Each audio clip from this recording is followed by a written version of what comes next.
Hey, folks, this is Jim Horn with Travers Talks, and today we're going to be interviewing candidate Mary Mills for Traverse City Commission.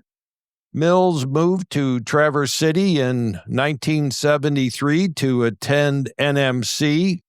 She has worked as an office administrator and has a Master of Divinity from Loyola University of Chicago.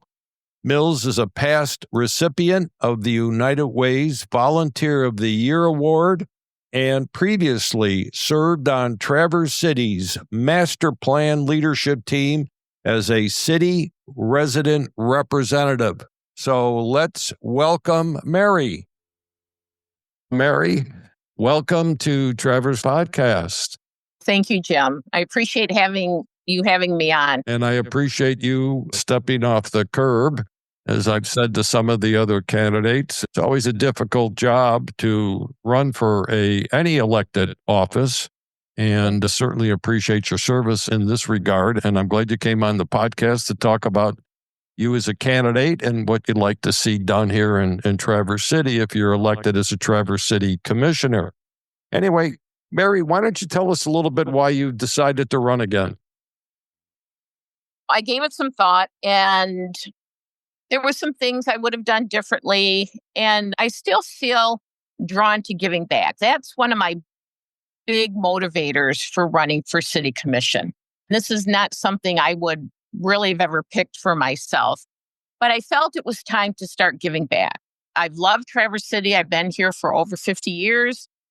It's been a wonderful place to raise a family. My children were all born and raised here. And so with some of the changes I'm seeing in the city, I thought it was time to just throw in my voice and step up and give back.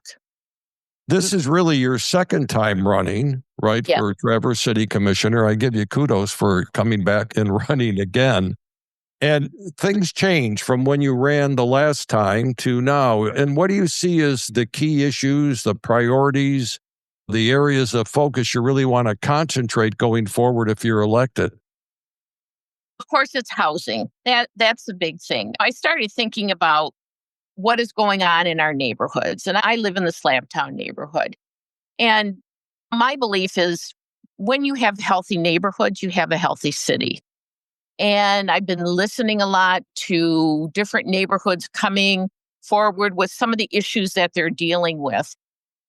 And I would like to be, I guess, in bringing together what just happened with the strategic action plan, making sure that the neighborhood voices are heard, and not only heard, but acted upon.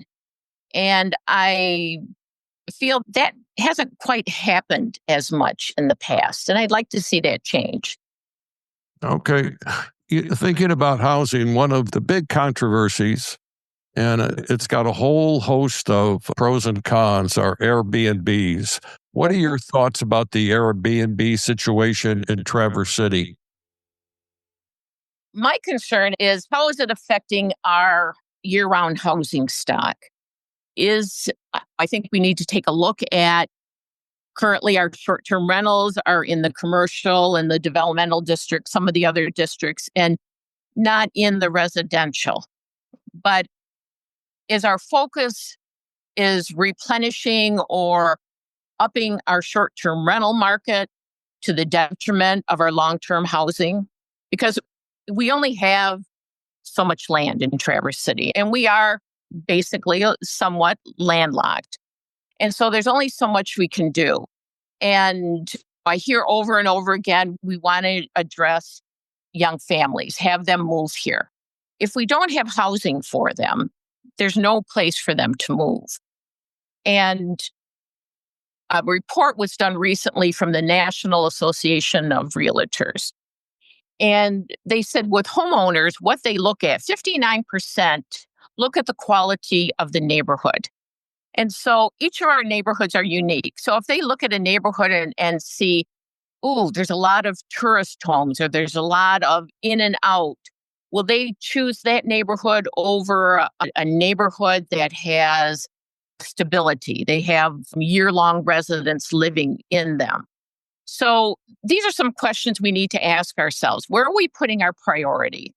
There is a role for short-term rentals with our tourism, but not in the residential areas, especially if it takes away from our housing stock.